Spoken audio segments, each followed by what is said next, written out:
ఇదిగో ఇలా అడుక్కునే వాళ్ళు బయట ఉంటారు, వాళ్ళకి ఇవ్వండి. నిజాయితీ పరుడా? ఎవడొచ్చి పీక మీద కత్తి పెట్టినా కవర్ తీసుకోవడానికి వచ్చేస్తారు. ఏమయ్యా, ఆ విష్ణుగాడు ఇంకా బయటే ఉన్నాడా? అదే కదా 307 కేసు పెట్టి లోపల వేయండి సార్. అదే కదా తమ్ముడు కేసు కూడా అలాగే వదిలిపెట్టేశారు. లోపల వేసి కొమ్మండి సార్. అయ్యగారిని సంతోష పెట్టొచ్చు కదా. అదే కదా. హలో, అతనేంటయ్యా నన్ను సంతోష పెట్టేది? నేనే చూసుకుంటాను. మీరు ఇక్కడే ఉండండి. అలాగే సార్. సరే సార్. రెహమాన్ సార్, విష్ణు ఎక్కడున్నా లేపే. విష్ణు టీ ఇప్పిస్తావా? నువ్వు వెళ్ళి తాగొచ్చు.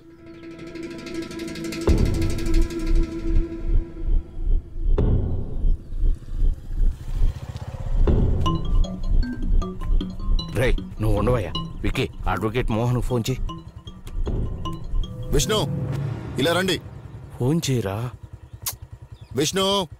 సింగం వెళ్ళకు. ఏంటి సార్?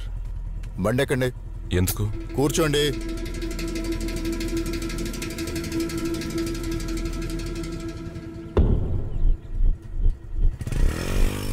హలో సార్, విష్ణుని పోలీసులు తీసుకెళ్తున్నారు. కొంచెం తొందరగా వస్తారా? ఎక్కడున్నారు?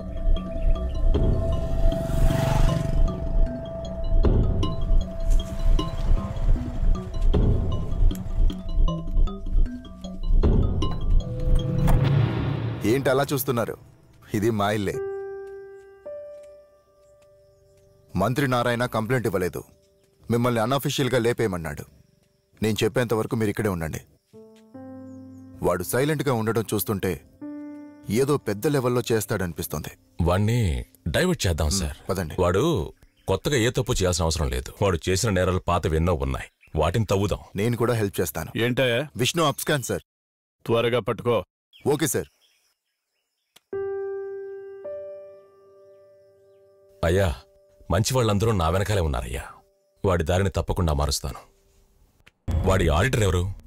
అందరికీ సుకుమార్ అని తెలుసు, కానీ బయటకు తెలియకుండా ఒకడున్నాడు. వాడి పేరు క్రాంతి కుమార్. నేనెలా తెలుసు మీకు? అది ఎథిక్స్ కాదు, మీరు వెళ్ళొచ్చు. సార్, అది నా సిచ్యువేషన్ ఏంటంటే వెళ్ళమని చెప్పి చాలాసేపు అయింది. Sorry sir. వెళ్ళొచ్చు. సార్, ఒక్క నిమిషం. మీరు ఒకసారి లోపలికి రండి. ఈ రోజు నేను మన పాప ప్రాణాలతో ఉన్నామంటే దానికి కారణం ఆయనేనండి. ఆయనకు మనం రుణపడి ఉన్నాం. ఏమడిగినా చేయండి. ఫారిన్ లో ఉన్న ఆస్తులకు సంబంధించిన డీటెయిల్స్ అన్ని ఇందులో ఉన్నాయి.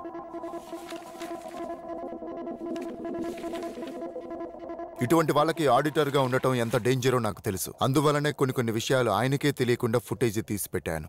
మేబీ ఇది కూడా మీకు యూజ్ అవ్వచ్చు.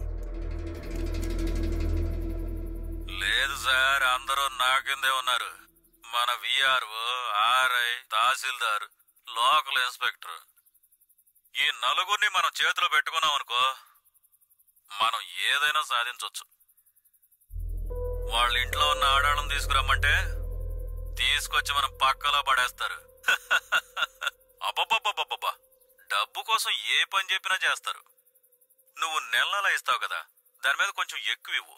ఇంటికొచ్చి బాత్రూమ్ కడగమనకు అడుగుతారు. ఏంటి విష్ణు ఇంత అసహ్యంగా మాట్లాడాడు? ఇంతకంటే దారుణమైన వీడియోస్ ఉన్నాయి సార్. ఆ నలుగురు ఆఫీసర్స్ ఫోన్స్ కి వాట్సాప్ లో వీడియో పంపిద్దామా? ఇంట్లో ఉన్న ఆడవాళ్ళ గురించి కదా తప్పుగా మాట్లాడింది, వాళ్ళకి పంపిద్దాం సార్. వాళ్ళు రియాక్ట్ అయితేనే ఇటువంటి అధికారులందరూ మారుతారు.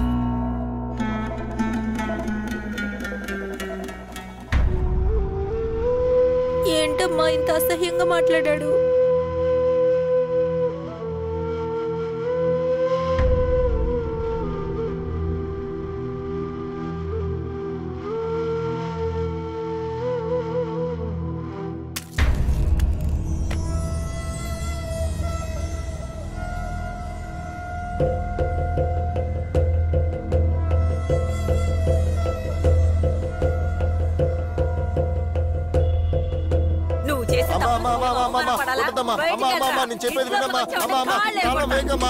చిల్లర బాబు గ్రూప్ లో వచ్చేసింది. ఇంట్లో పెళ్ళాం పిల్లలు ఎవరు మర్యాద ఇవ్వడం లేదయ్యా. 2 రోజులుగా లాడ్జ్ లో రూమ్ తీసుకొని ఉన్నాను. మా అమ్మ నన్ను చీపురు కట్టతో కొట్టిందయ్యా. డబ్బులు ఇస్తే ఏమని అంటాడు వాడు? వాడు 100 రూపాయలు కొట్టడానికి మనం అనుమతిస్తే అందులో మనకు 10 రూపాయలు ఇస్తాడు. ఎలా చేస్తే డబ్బులు వస్తాయి, అలా చేస్తే డబ్బులు వస్తాయని వాడికి చెప్పింది మనమే కదా. దాన్ని కంట్రోల్ చేయలేమా? అదే కదా, బయట పెడదాం సార్. వాడు బొక్కలన్నీ బయట పెడదాం. మన పవర్ ఏంటో వాడికి చూపిద్దాం. అదే కదా, ఏంటి ఉత్తమ్ గారు ఏం మాట్లాడరే? చాలా బాధగా ఉంది సార్. లంచం తీసుకున్న ప్రతి వారిని హీనంగానే చూస్తారు. ఇది మన చెవులకు వినిపించింది, మనం రియాక్ట్ అయ్యాం. చెవులకు వినపడని ఎన్నో విషయాలు గాల్లో కలిసిపోయాయి సార్.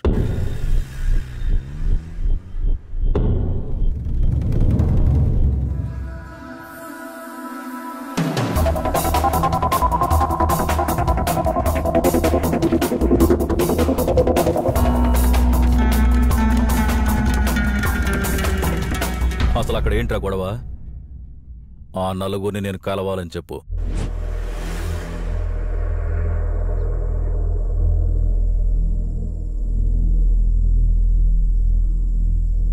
అంతా అయిపోయింది. నా పిల్ల నన్ను డివోర్స్ అడుగుతుంది.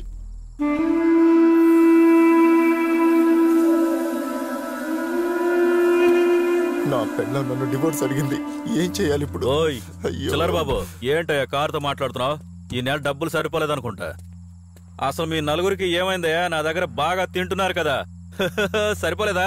ఇంకా ఏమైనా కావాలంటే నన్ను అడిగి తీసుకోవచ్చు.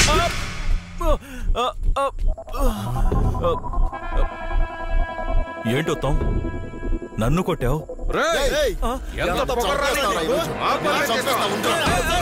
ఆగండి, మీరెందుకు స్టెయిన్ తీసుకుంటారు? వీడికి ఇది సరిపోదు, వేరే ఉంది. ఈసారి వదిలేయరా నీకు తర్వాత.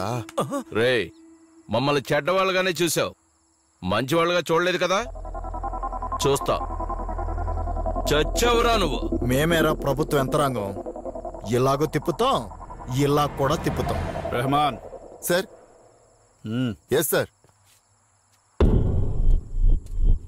రేయ్ పోరా, దెబ్బలు తింది చాలు. పోరా.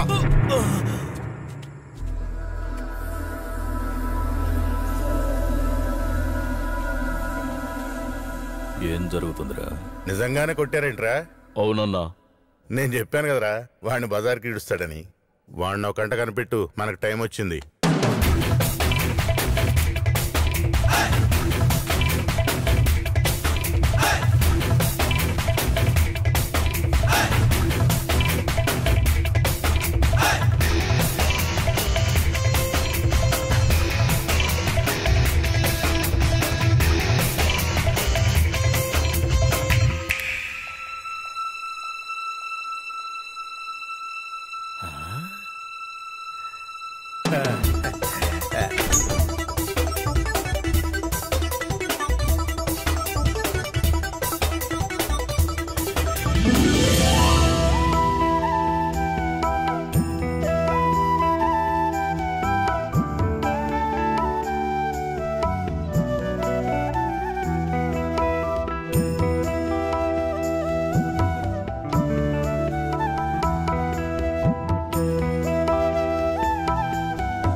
సరెండర్ అయిపోతానని చెప్తున్నాడు.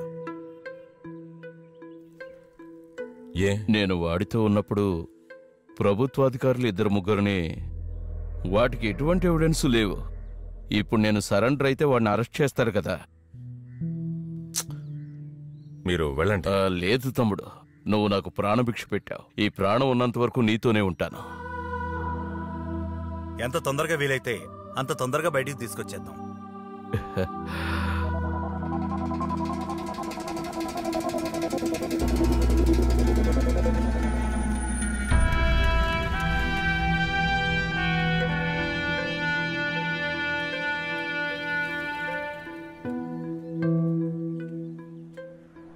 సింగం, రాత్రి పగలనే తేడా లేకుండా కష్టపడుతున్నావు.